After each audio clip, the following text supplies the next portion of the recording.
எல்லாருக்கும் வணக்கம்.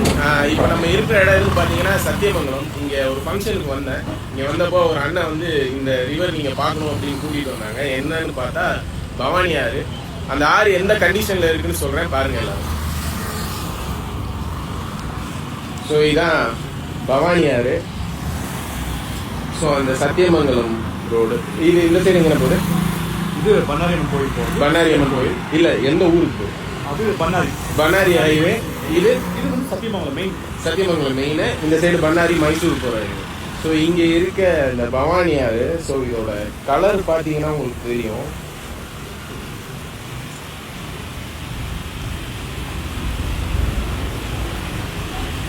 ஸோ ஏதோ ஒரு பிளாக் இங்க் மாதிரி இருக்கு இதோட கலரு. ஸோ இதை தான் மக்கள்லாம் யூஸ் பண்ணிட்டு இருக்காங்க. இது இன்னும் எதுக்கு யூஸ் ஆகுது அப்படிங்கிறது யோசிச்சு பார்க்கவே ரொம்ப கஷ்டமா இருக்கு.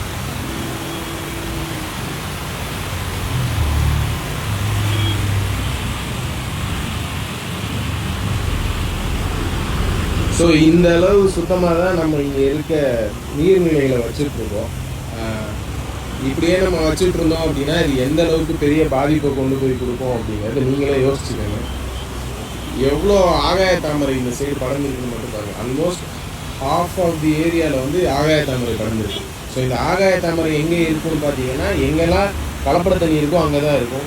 ஒரு ஆறுலேயே இப்படி ஆகாய தாமரை இருக்குது அப்படிங்கிறப்போ இந்த ஃபுல் ரிவருமே கண்டாமினேட் ஆகிருக்கு அப்படிங்கிறது இது நமக்கு புரிய வைக்குது.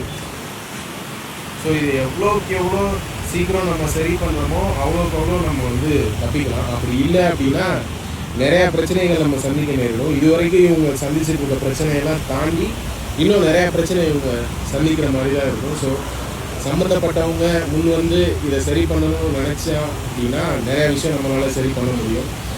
ஏன்னா வந்து ரொம்ப கொடூரமான நிலைமையில இருக்குது. இங்கே நிற்கவே முடியல, அவ்வளோ ஸ்மெல் அடிக்குது. ஸோ தயவு செஞ்சு இதுக்கான முயற்சிகள் செய்யணும், இதை சரி பண்ணணும். பவானி ஆறை வந்து நம்ம காப்பாற்றியே ஆகணும். அதுக்கான இடத்துல தான் நம்ம இருக்கோம். இதையும் விட்டோம் அப்படின்னா இன்னும் மோசமான நிலைமைக்கு நம்ம போவோம்.